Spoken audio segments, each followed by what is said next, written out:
The conference hall in New York was overflowing with cameras, journalists, and diplomats. The United Nations had called a special session on Africa's economic independence, but the world knew why most were tuning in. Donald Trump was expected to speak, and opposite him sat Ibrahim Traoré, the young leader of Burkina Faso who had become a symbol of defiance against Western dominance. When Trump took the stage, his usual theatrical presence filled the room. He smirked, adjusted his tie, and leaned into the microphone with the confidence of a man who believed the world revolved around him. "Let's be honest," he began, his voice carrying with practiced arrogance.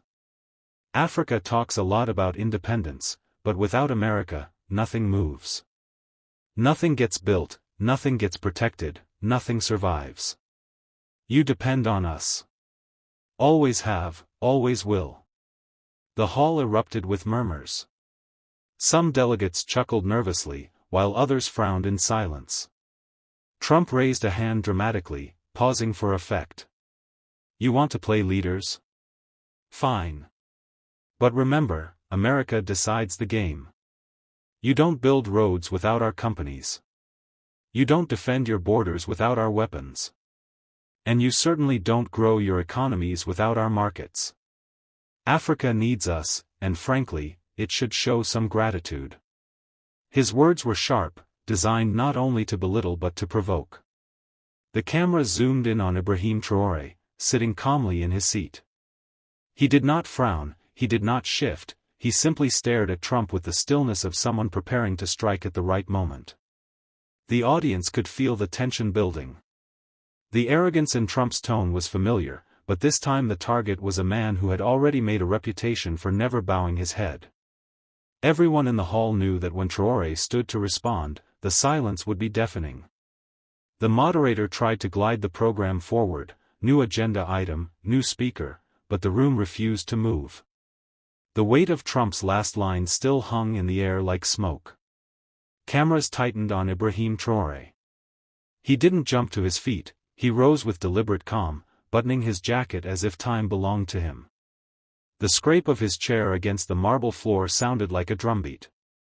He reached the standing mic, glanced at the crowd, then looked straight into the main camera, past the lenses, past the lights, into living rooms around the world.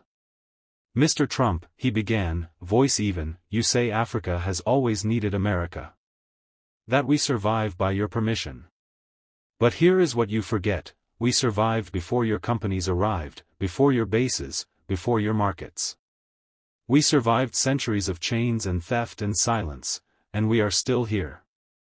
Not because you allowed it. Because we chose it." A low murmur rippled through the hall. Traoré didn't raise his volume, he sharpened it.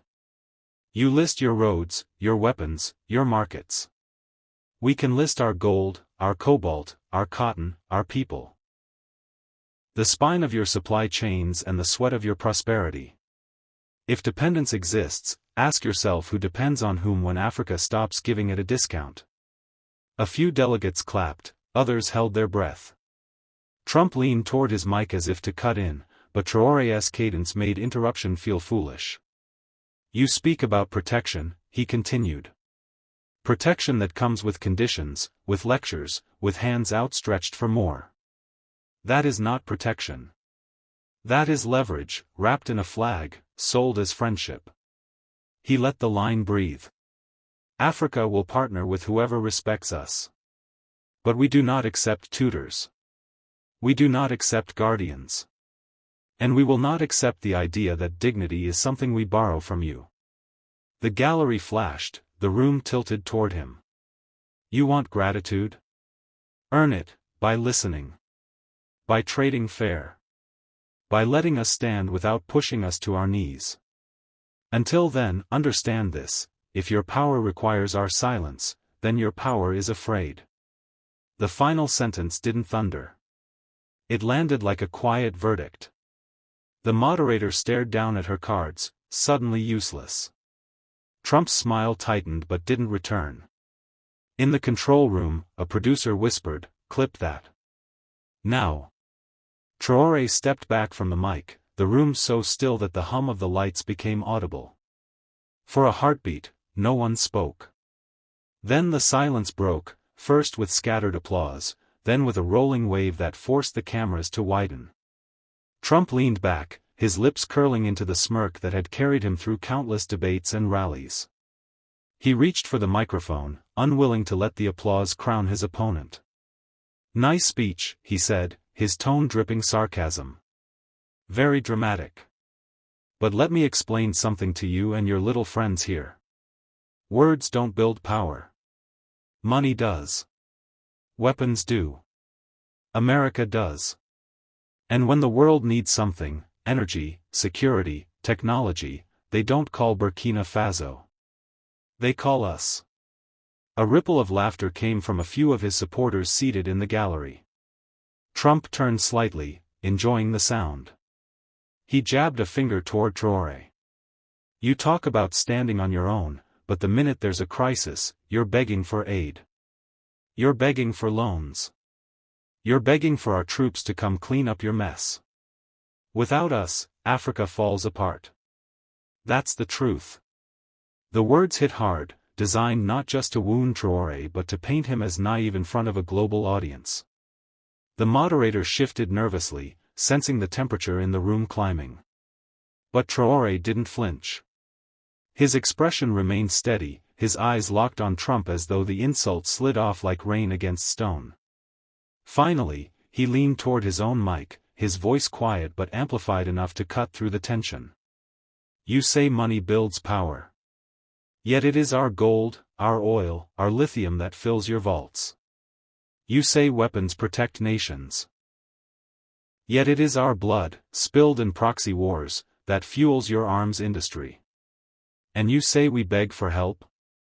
Tell me, Mr. Trump, when Wall Street collapsed in 2008, who begged the world not to abandon the dollar? Who printed trillions overnight to save your banks? Was that strength, or was that begging dressed in arrogance?" The room stirred. Delegates shifted in their seats, recognizing the reversal. A few even nodded, lips pressed tight in admiration. Trump opened his mouth, but Traoré pressed forward. "Your power may be large, but it is fragile. Because it is built on the assumption that others will always kneel. What happens when we decide to stand?" For the first time, Trump's smirk faltered. The silence was heavier than any insult. The moderator cleared her throat, trying to regain control of the session, but it was too late, the confrontation had become the event itself. Every camera in the hall locked on Trump and Traoré, their faces displayed side by side on giant screens. This was no longer just a debate, it was a duel.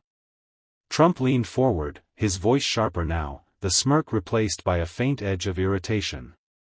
"You can make speeches all day, but let's be honest, no one's lining up to invest in Burkina Faso. No skyscrapers, no Silicon Valley, no global banks. Meanwhile, everyone wants to invest in America. That's what winning looks like. You talk about dignity, but dignity doesn't pay the bills." The remark drew a few chuckles from his allies in the room.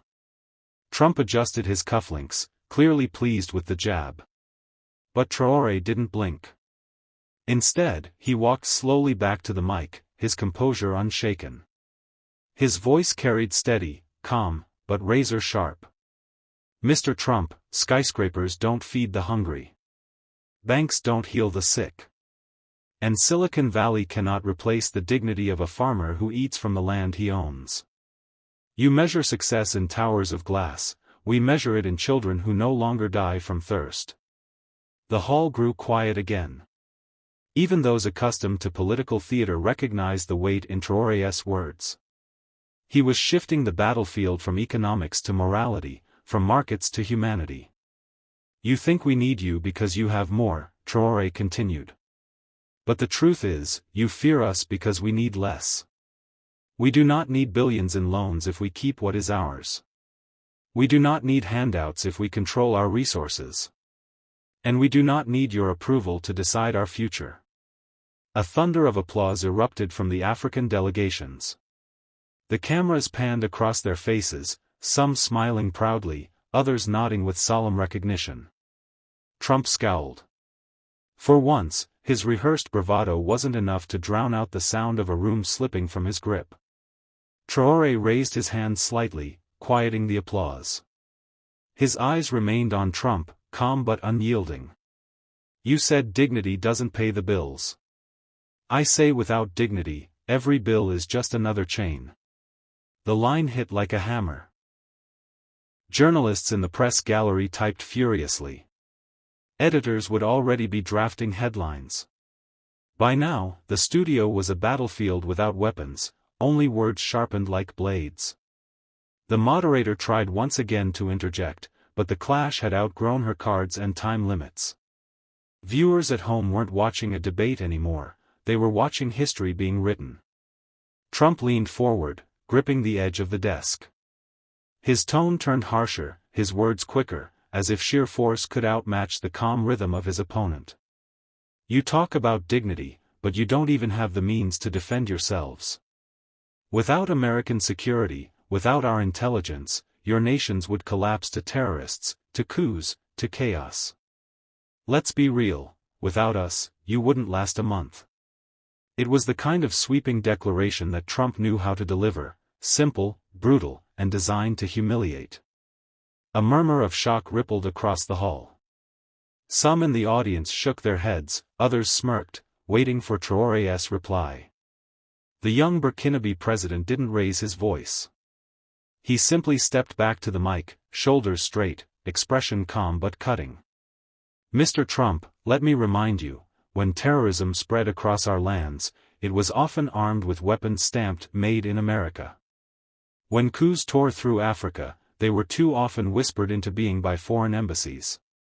And when chaos struck, it was your companies that benefited, mining our resources while our people buried their dead.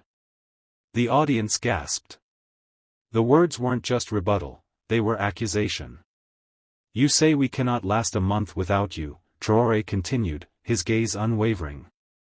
But perhaps it is you who cannot last a month without us.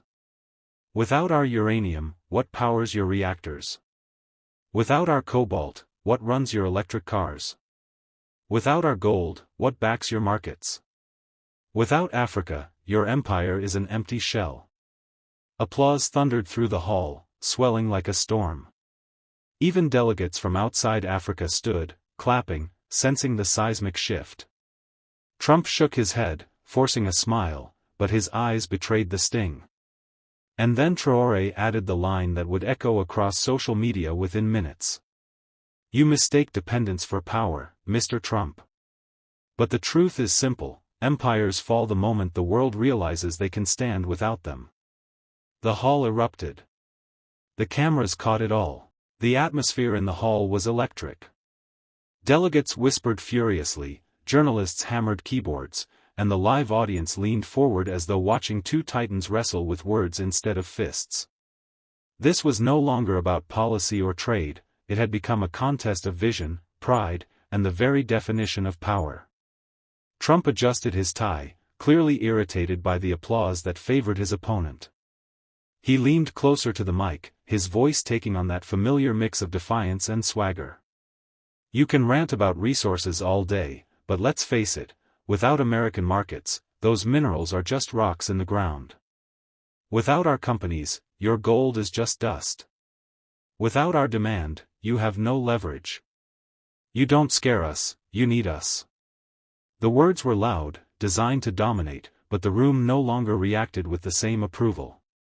Trump's usual force had met an equal. Traoré didn't rush. He stood with deliberate calm, his hands resting lightly on the desk. When he spoke, his voice was lower, almost measured, but every syllable carried like a drumbeat. Rocks in the ground? That is how you see Africa. But to us, they are seeds of independence. Gold is not dust when it feeds our children. Lithium is not worthless when it lights our homes. You see only what we give you, but soon, you will see what happens when we stop giving. The line hit the chamber with the weight of prophecy. A chill ran through the room, as though the air itself shifted. Trump scoffed, trying to cut through the tension. Big words. But words won't keep the lights on. Traoré's eyes locked on him, unwavering. And yet your lights depend on our cobalt. Your planes depend on our bauxite. Your chips depend on our rare earths. You claim we need you. But it is you, Mr. Trump, who cannot live a single day without what lies beneath African soil. The applause this time was thunderous, rolling like a storm breaking overhead. Even the cameras shook as journalists scrambled to capture the moment. And for the first time, it was Trump, not Traoré, who looked like he was standing on unsteady ground. The hall had transformed into something beyond politics. It was theater, it was war, it was a mirror of shifting power in the world.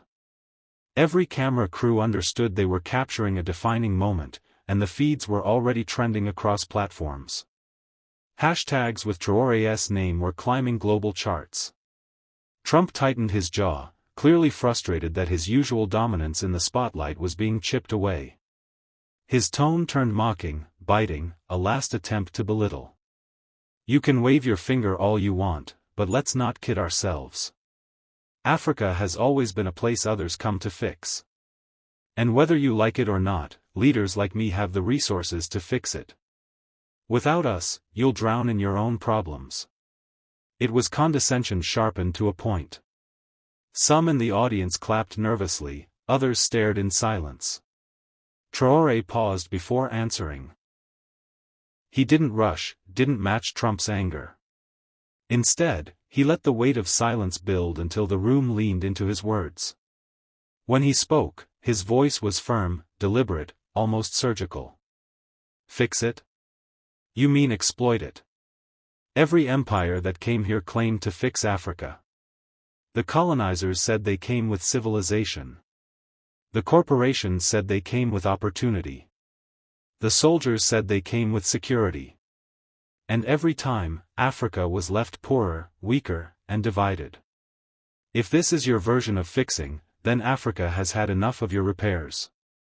The audience roared. Journalists scribbled madly. The sound engineer barely managed to balance the microphones as applause thundered through the chamber. Traoré leaned forward, eyes steady on Trump. You say we will drown without you. But what you fear is that Africa has finally learned how to swim, and we no longer need your lifeboats. We no longer accept chains disguised as aid, or theft disguised as investment. The final line landed like a stone dropped into water, sending ripples across the hall.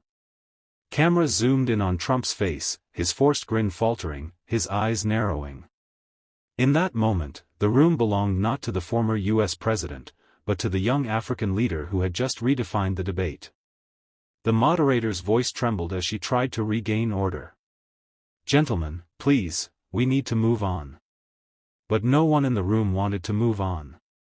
The world was watching a duel, and every viewer knew this was bigger than any scheduled segment. Trump leaned into his microphone, his hand chopping the air for emphasis.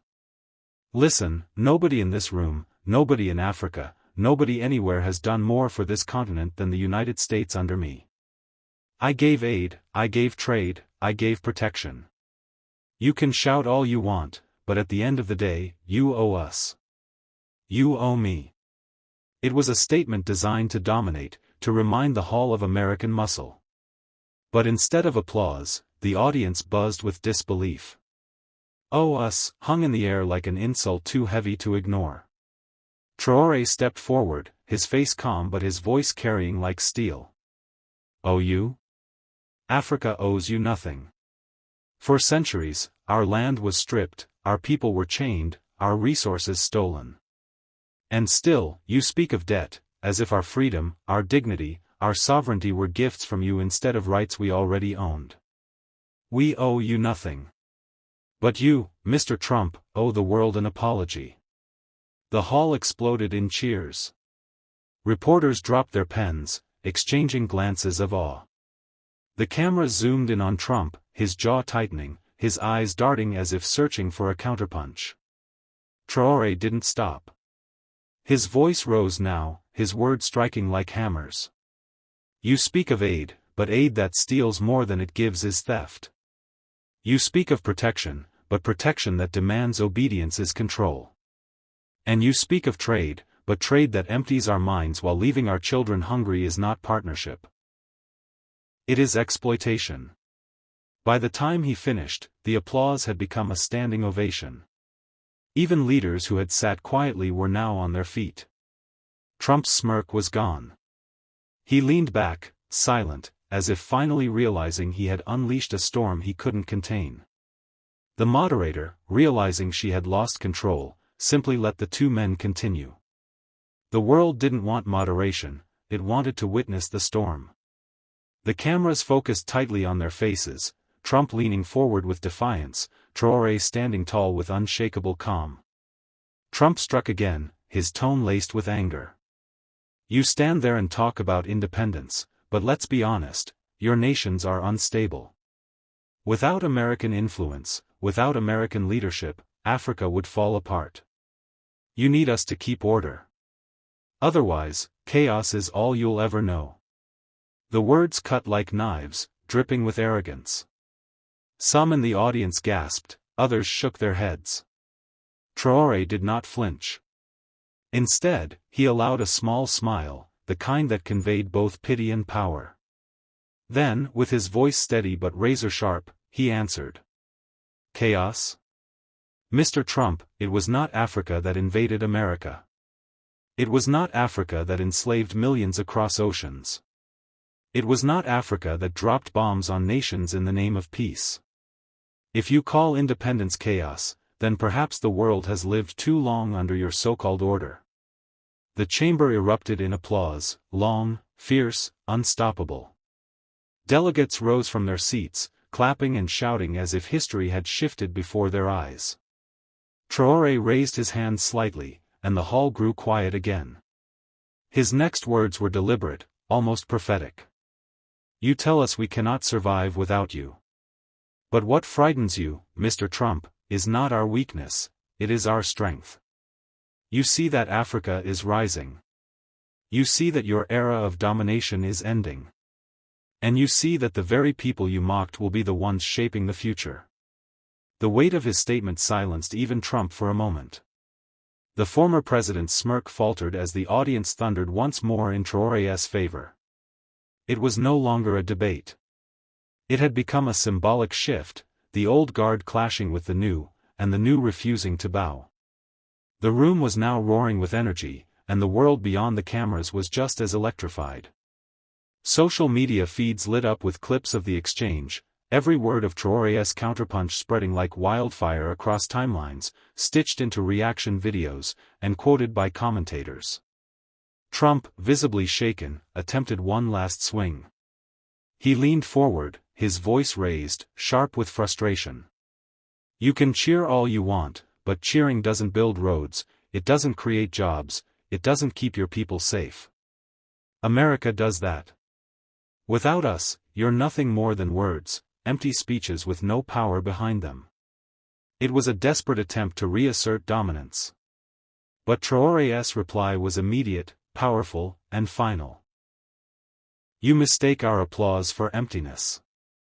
These are not just words, Mr. Trump, they are the voice of a people who refuse to kneel. Roads will be built by African hands. Jobs will be created by African minds. Safety will be secured by African courage. We are not your project. We are not your property. And we will never again be your pawns. The standing ovation that followed shook the entire hall. Leaders from across continents clapped with genuine conviction, journalists scrambled to capture every second, and online audiences declared the moment historic. Trump sat back, his smirk completely gone. For perhaps the first time in a long career of dominating stages, he had been silenced, not by another Western leader, but by a young African president who carried centuries of struggle and hope in his words. Traoré closed with a calm, unshakable voice, one that cut through the thunder of applause. Mr. Trump, the world may remember you for the walls you tried to build. But it will remember Africa for the doors we opened, for ourselves, and for the future. The applause that followed was not just for Traoré. It was for Africa's declaration of independence on a stage where it had so often been spoken for instead of speaking for itself. The camera zoomed in on Traoré's face, steady, dignified, resolute. In that image, millions across the world saw not just a leader, but a future. In a world where power often speaks the loudest, Ibrahim Traoré showed that truth can silence even the strongest voices. On that stage, he didn't just defend Africa, he redefined what leadership looks like in the 21st century. His words echoed far beyond the debate hall, reaching millions who long for dignity, independence, and courage from their leaders. As the cameras faded, one truth remained clear: empires rise and fall, but the voice of a free people cannot be broken. And tonight, Africa's voice was heard.